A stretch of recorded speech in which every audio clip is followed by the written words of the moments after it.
So this video ties in with the video that I'm going to be posting after this video. So go ahead and watch the video right after this video to see what I'm talking about. Now, I recently had a chance to play the PS4 Remote Play on the Vita, and what I can say, it works very, very well. About 90% of the games work on the PS4, will work on the Vita with Remote Play. Now, they also have a feature on the Vita called Ps3 Remote Play, and that feature does not work. So I do not know why the Vita has that feature when it will not work. You will have to use the PlayStation 4 Remote Play on Vita, and that works very, very well.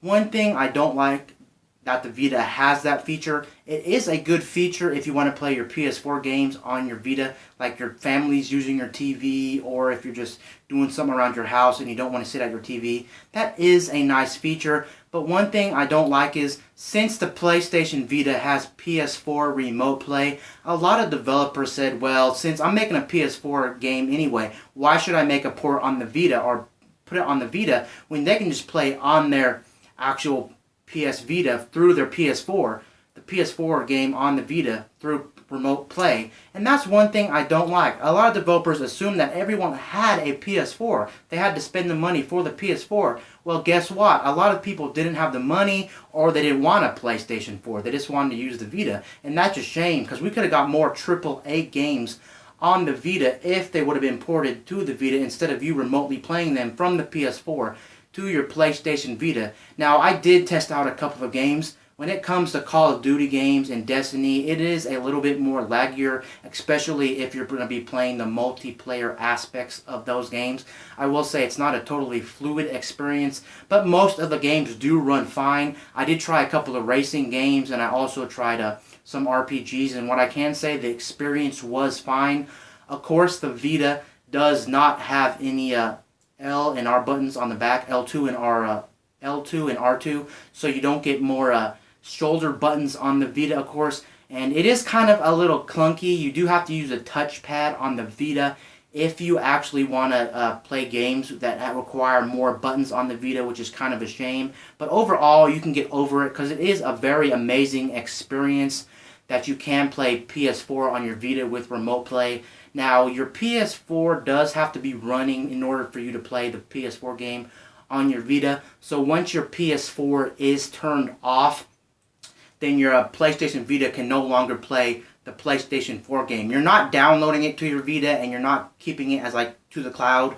You do have to have your PS4 up and running. Another thing it said, you can actually play your PS4 as long as you have Wi-Fi anywhere.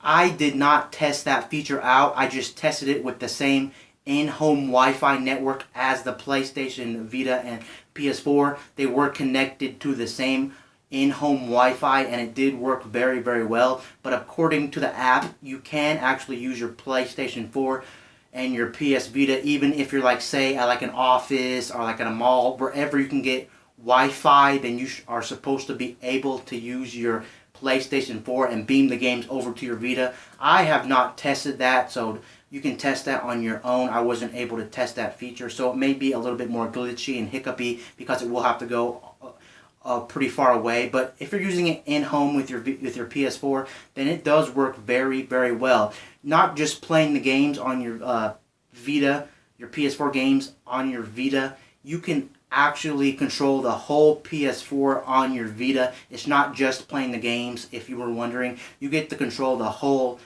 experience of your actual PS4 on your Vita, which is very, very, very nice. And tying that into what I'm going to talk about next is they also have a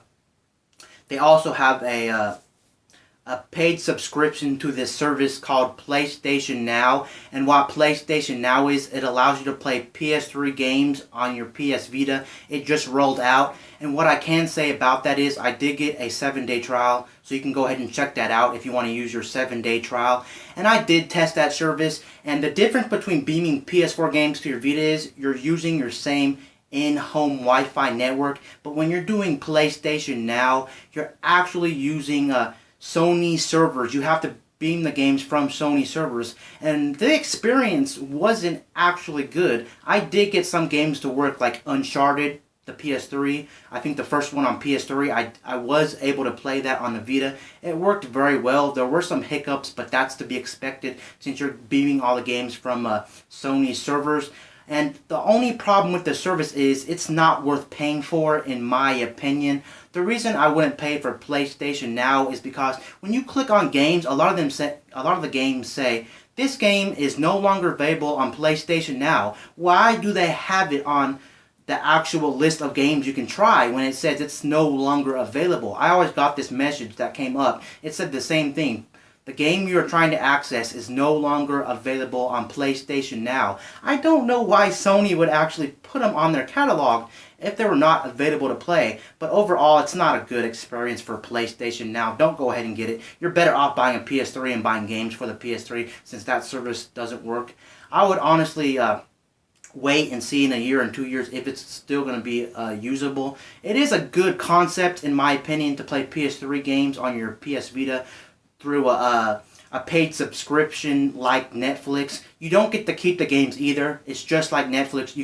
You pay for whatever months you want, and that's how long you can stream unlimited the PS3 games. They don't have a huge selection, but I think the games on PlayStation Now, if they were actually working, would be a good value to buy. But since like 50 to 60% of them don't work, then it's not a buy. But overall, in terms of the PS4 Remote Play, I was very happy with my experience. That's another thing I would buy the Vita for, just for beaming the PS4 games or your PS4 system to your Vita. That is a very cool idea that Sony implemented, and it's a shame more people didn't pick up the Vita for that reason. But of course, most people don't need to play their PS4 games like in bed or while they're eating at the dinner table and stuff like that. But overall, I think it's a very good, cool idea. And peace out. I'll see you guys later in my next video. I'm out.